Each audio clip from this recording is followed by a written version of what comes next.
কি হয়েছে ভূতো? বোন নাম তো নান্না বসিয়েছি।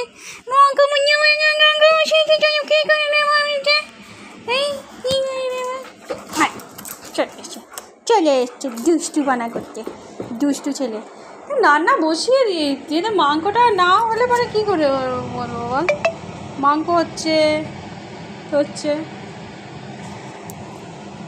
মাংসটা হয়ে যাক তারপর তো আমি দেবো বল ভূতো। এই তো হয়ে এসছে। কটা দেখ তো গরম করবো, তোকে খেতে দিয়ে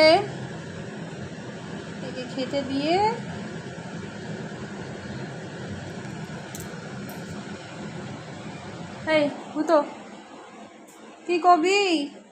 এই যে দুষ্টু বুড়া দিয়ে আয় তো, দুষ্টু বুড়ো আয়, চলো একটুখানি চলো। এই দেখো দেখো বের করেছি, ঠান্ডা ঠান্ডা। এই যে লাল শাকগুলো দেখছো কি অবস্থা? এই গাছটা আমার না শুকিয়ে গেছে, ঠান্ডার জন্যই মনে হয় গো।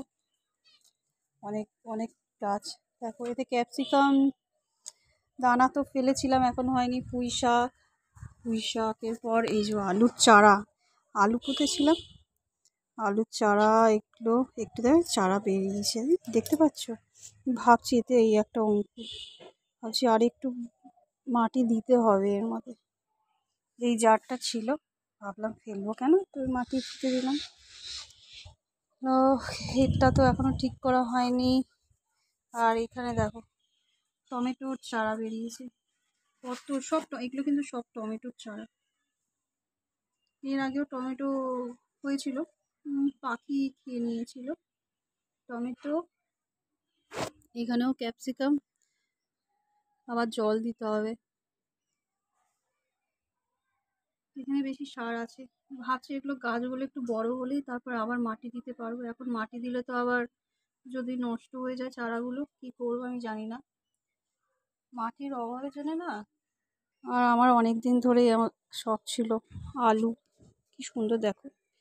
ভাবছি কী করবো, আর একটু মাটি, অল্প একটু মাটি আছে, কিন্তু বাকি গাছগুলোকে তো দিতে হবে, কি করি ভাবছি। কি সুন্দর দেখো চারা।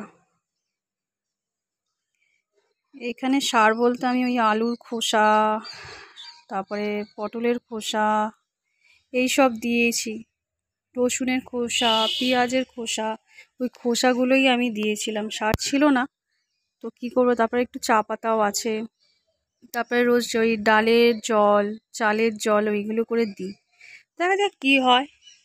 তোমাদের দেখালাম। আর তুলসী গাছটা কিন্তু খুব ভালো আছে, দাঁড়া এই দেখ তুলসী গাছটা দেখ, পুঁতেছিলাম, দেখেছিলাম ভিডিও দিয়েছিলাম। বেশ তুলসী গাছটা খুব সুন্দর, রোজ জল দিই, দেখ কি সুন্দর, তাই না? চলো দেখা যাক পরে আর কতটা বড় চারা হয়, কি করতে পারি। খালি ক্যাপসিকাম গাছের এখনো চারাটা উঠেনি, তো আরেকটু রোজ ভালো করে জল দিই। চলো ভিডিওটা কিন্তু ভালো লাগলে কিন্তু অবশ্যই লাইক করতে ভুলবে না কিন্তু। চলো পরের ভিডিওতে আবার দেখা হবে, ঠিক আছে? চলো টাটা, সবাই ভালো থেকো।